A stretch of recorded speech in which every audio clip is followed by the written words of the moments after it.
Before we begin, tell me, where in this wide, wild world are you listening from? Drop your city or country in the comments.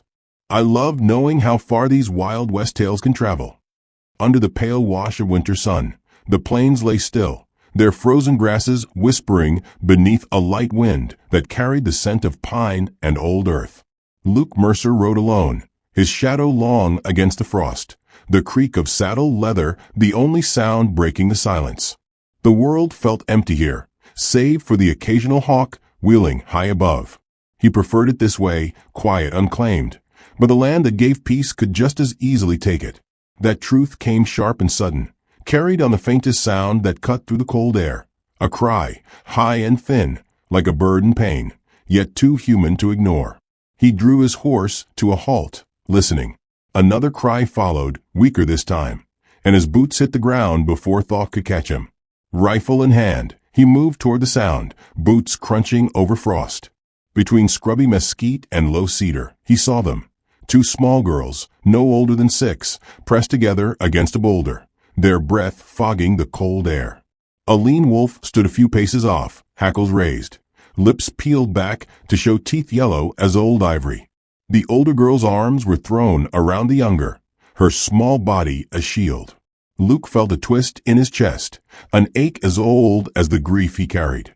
He didn't shout. A loud voice might scatter them in fear or push the wolf to strike. Instead, he stepped slow, eyes fixed on the animal, raising the rifle in one fluid motion. The wolf's growl deepened. The report of the shot cracked across the stillness, echoing through the trees, and the beast dropped, its last breath steaming in the cold air. For a heartbeat, no one moved. The girl's eyes were wide, dark as midnight rivers, darting between him and the fallen animal. Luke lowered the rifle and crouched, making himself smaller. His voice, when it came, was quiet, the way one speaks to a skittish colt. "You're all right now." Whether they understood the words or not, he let the tone carry what mattered. He pulled his canteen from his belt and held it out. The older girl hesitated, then took it, letting the younger drink first. She drank fast, spilling some down her chin, then passed it back without a word. They were thin, their cheeks hollow, their clothes, deerskin tunics and leggings, smudged with dirt and torn at the knees. Luke shrugged off his coat, wrapping it around them both. The older clutched it tight around her sister, her chin lifting in silent defiance, as if daring him to try taking it back. He felt the faintest pull of a smile at that spirit, but it died quick. The wind was shifting colder. His cabin lay half a mile to the west. He guided them toward it, letting them walk, but keeping close enough they could reach him if they stumbled. The younger girl's small hand found his sleeve, holding on with surprising strength. Each step they took left dark impressions in the frost, as though marking a path he couldn't turn away from now. The cabin's chimney smoked faintly when they reached it, warmth leaking from the gaps around the door. Inside, the air was thick with the smell of coffee grounds and the faint, lingering tang of wood ash. Luke set them near the hearth, where the fire popped and hissed. The girls crouched low, hands out to the heat, their eyes darting around the one-room space, as if mapping its safety. He poured coffee for himself and ladled warm beans into bowls for them.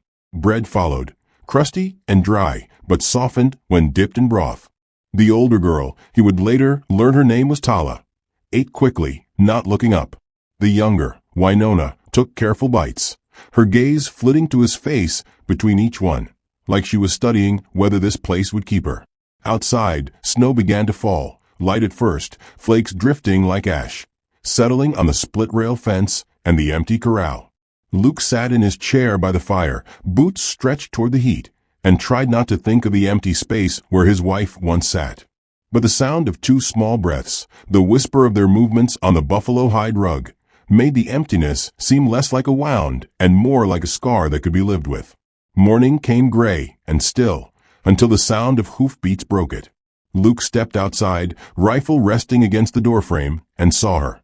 A woman on horseback, her figure wrapped in a faded red blanket, hair braided with stray feathers, eyes sharp even at a distance. She dismounted with fluid grace, calling out in Apache.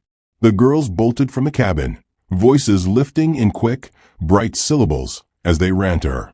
She dropped to her knees in the snow, arms wrapping both of them in a grip that shook. Luke stood a little apart, the cold stinging his cheeks, watching the reunion. When the woman looked up at him, her eyes held gratitude, but also something heavier, an obligation, perhaps, or a decision already made. She spoke in halting English. "I am Naya. They are mine. You saved them." She paused, as if weighing her next words. "A life saved must be repaid. My way. I come to you." It took Luke a moment to understand, and when he did, his chest tightened. She wasn't offering coin or goods. She was offering herself, her place in his home. He shook his head slowly. "You don't owe me anything." Her gaze didn't waver. "A home is not payment. It is peace."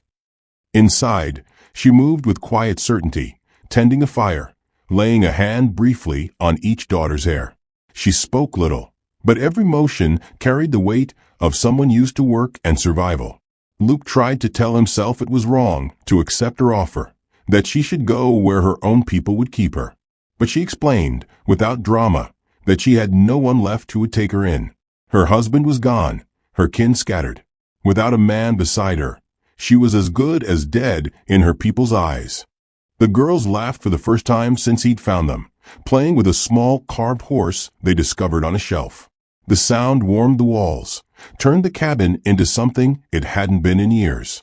Luke caught Naya watching them with a small, private smile, and felt something shift inside him. The days folded in on each other, marked by small acts. Naya mended the tear in his shirt without being asked. Tala carried water from the pump when he worked in the yard.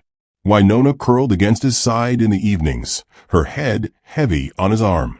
Naya hummed a low tune while grinding corn, a sound that made the hours pass softer. At supper one night, their hands brushed as he passed the bread. Neither pulled away. The change didn't go unnoticed. 2 men from town rode up one afternoon, their faces twisted with suspicion.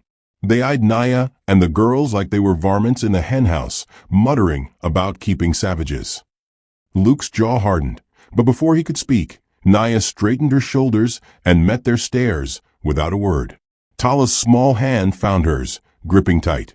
When the men left, Luke muttered an apology, but Naya only said, "Peace is not given by others, only taken within." That night, he couldn't sleep.